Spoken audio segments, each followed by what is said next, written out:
Ya, jadi gue baru pulang dari kondangan nikahannya temen gue Ocha. Nah, jadi video ini sekalian gue pengen ngetes. Gue lagi aktif banget ya. Dan ya udahlah. Ya, jadi di video ini gue akan ngebahas tentang logo baru gue. Jadi ini sekalian gue ngetes lighting yang hitungannya low light lah ya. Di video ini gue akan menceritakan, lebih tepatnya bakal ngobrolin soal logo baru gue. Jadi buat yang belum tahu, gue punya logo di channel Kevin Anggara, channel pertama gue. Logo itu buatan temen gue di channel Kok Bisa. Terus habis itu kan logo yang kayak dikasih ke gue gitu ya, karena dulu kami sempat ada kerja sama gitu, gue juga udah agak lupa, dan itu udah dari tahun 2016 kalau nggak salah. Sekarang gue pengen punya logo baru yang lebih fresh dan lebih gue banget, karena nggak tahu ya, kalau logo yang dulu kan identik dengan warna merah. Gue juga sebenarnya nggak terlalu suka warna merah, cuman dari dulu make warna merah karena gue upload videonya di YouTube. YouTube itu platform yang logonya warna merah, jadi sebenarnya asal usul warna merahnya tuh kayak gitu. Nah, makanya pas bikin logo ini gue milih lah warna yang gue rasa tuh gue banget. Nah, jadi videonya abis ini cuma akan gue ngobrol sama desainer logo barunya. Nanti formatnya ngobrol-ngobrol Discord aja. Jadi ya gitu aja sih. Selamat melanjutkan nontonnya, gue mau ganti baju dulu. Ya, jadi sekarang gue sudah bersama dengan desainer logonya. Mungkin lu boleh kenalan dulu dah, lu siapa? Kenalin, nama gue Andika, bisa dipanggil Diko. Kebetulan lagi ada project sama Bang Kevin, bikin logo dan sudah selesai mungkin. Nah, jadi tuh awalnya tuh gue pengen bikin logo, terus habis itu gue nyari desainer lah, gue upload story kan, siapapun teman gue atau siapapun lah yang punya rekomendasi atau kenalan orang yang jago bikin logo. Nah, si Kinur tuh bilang ada, terus kan gue balas kayak, hah? Ya gue juga tahu ada gitu, kasih gue dong. Kalau lo nggak kasih gue gimana nih caranya? Gitu. Akhirnya dikasih kontak lu. Gue lihat portofolio lu kan anak Froyo kan.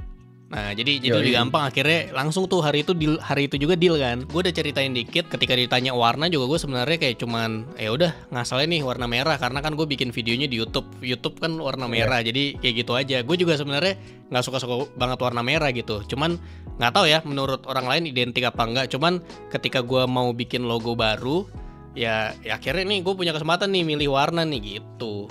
Nah, lu mungkin boleh langsung diceritakan dulu lah ya proses awalnya ketika ngelihat logo yang lama sama sebenarnya kan nggak begitu banyak perubahan ya. Jadi sebenarnya tuh setelah kita ngobrol-ngobrol juga kan emang dari lu pribadi tuh pengennya yang logonya yang clean, minimalis gitu, dan mungkin lebih modern gitu. Iya. Ya kalau gue lihat logo yang sebelumnya sama, dia juga maininnya clean, cuma mungkin kayak dia nggunain font slab, kalau nggak salah slab serif yang i-nya ada gitu aja tuh. Iya. Kayak mungkin lu pengennya lebih clean aja gitu, kayak lebih modern. Dan alhasil prosesnya ya malam itu ketika udah ngobrol langsung gue nyari referensi segala macam, dan kita juga tukeran referensi kan ya, udah tukeran. Dan akhirnya gue coba bikin, nyari beberapa font juga buat di otak-atik lagi, sampai akhirnya ada tuh opsi pertama tuh. Gue tuh mungkin awalnya nangkapnya tuh mungkin ini pengen dibikin lebih playful apa gimana, cuman dia tetap minimalis. Tapi ternyata emang yaudah clean, minimalis, simple gitu kan.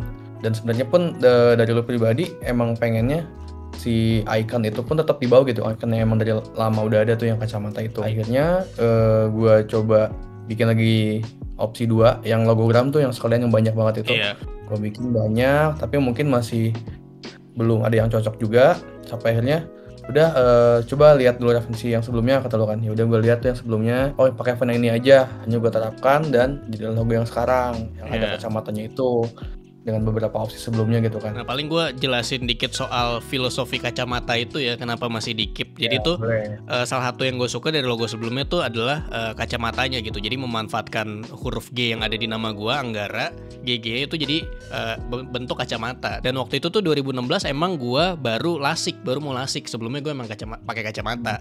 Terus kenapa gue keep? Karena filosofinya kalau dari gue ya, yang pertama karena buat nunjukin setiap konten yang gue buat itu berdasarkan sudut pandang atau dalam tanda kutip kacamata gue. Kalau yang kedua karena gue pernah pakai kacamata gitu. Kabel gue kayak bermasalah nih, tiba-tiba hijau gitu.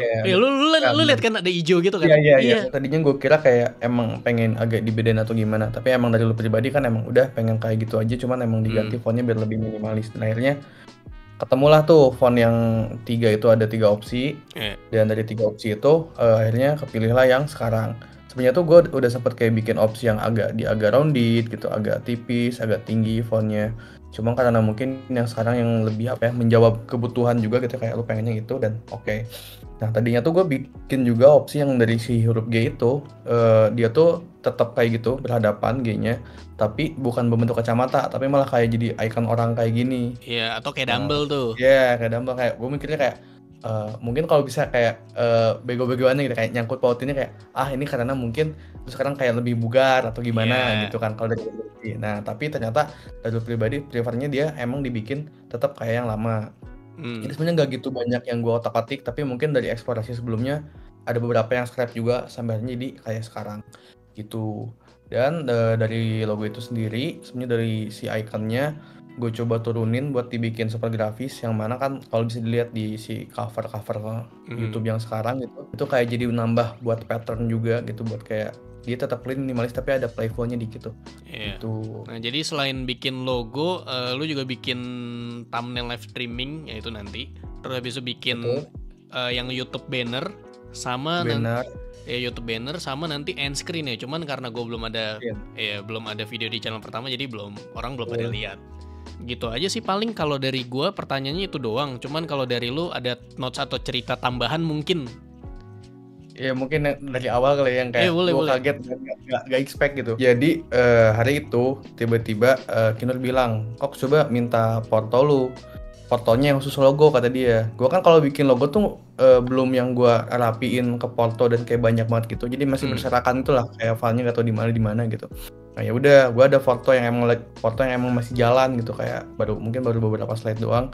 Tapi udah cukup menggambarkan lah gitu, kayaknya udah bisa di-share. Ya, sampai akhirnya Kinur minta, gue kirimin, kan dia minta cepet juga kan. Iya. Udah gue kirimin, tiba-tiba ada chat tuh, Kevin siapa ya, kata gue. Pas buka, Kevin Anggara, ya Allah, kata gue, ini gimana ya, langsung kayak kaget gitu loh bang, kayak anjir, kayak oke, ini Kevin Anggara chat sama gue, kayak oke, ya udah ngobrol gitu kan segala macem. Kinur pun nggak bilang bahwa itu tuh lu gitu. Gitu.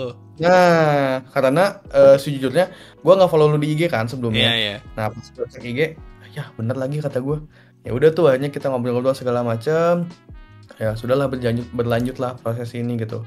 Ya mungkin kayaknya kurang lebih semingguan kali ya sampai semingguan finalize kemarin tuh. Iya, kurang lebih semingguan. Oke. Nah, kalau day to day lu di Froyo tuh yang lu kerjain tuh desain apa sih biasanya? Yang day to day dah selalu ada dan selalu sama. Awalnya tuh gue kayak megang brand gitu, brand kayak dia tuh dulu ada brand ayam gitu.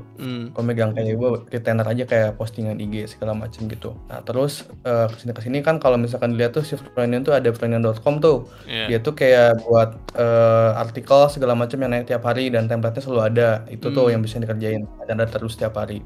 Terus kadang juga ada ngerjain pitch buat ke brand. Ada juga retainer brand yang udah masuk. Ada juga konten internal tuh, entah buat YouTube, IG, atau mungkin sempet TikTok tuh akhir-akhir 2024 baru agak mengurang gitu. Dulu kayak rutin lah gitu, entah buat jadi talent, entah buat ngedesain buat deck, buat IG, banyak sih sebenarnya. Kayak logo, bahkan event juga gue pernah ngerjain. Jadi kayak cukup seru sih buat ya nambah-nambah pengalaman gitu loh. Nggak membosankan, gak monoton gitu, walaupun tetap ada yang dailynya, tapi ada juga mainan lainnya. Kayak tadi logo juga, gue tuh baru menyadari bahwa ternyata seru ya bikin logo, karena sisi dari eksplorasinya itu yang kayak kitanya bebas buat ngulik gitu loh bang. Karena emang dari awal dulu bikin dulu, gambar dulu gitu kan, sketch dulu, sampai akhirnya eksplorasi di AI gitu, kayak gini segala macem begitu. Jadi segitu aja ceritanya. Sebenarnya kita perlu atau boleh nggak sih nunjukin yang brand guideline itu bukannya harusnya internal ya?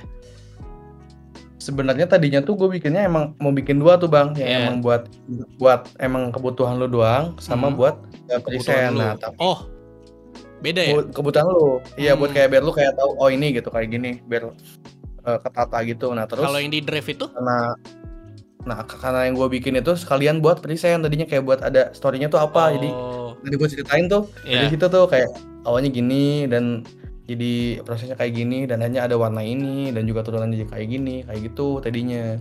Itu berarti nggak apa-apa kan gue tunjukin? Nggak apa-apa, harusnya nggak apa-apa. Kecuali yang kayak misalkan do and don'ts-nya kayaknya nggak perlu sampai selengkap itu kayaknya yang gue tunjukin. Iya. Oke. Berarti gue balik lagi closing lagi. Ya, jadi segitu aja videonya. Terima kasih sudah menonton.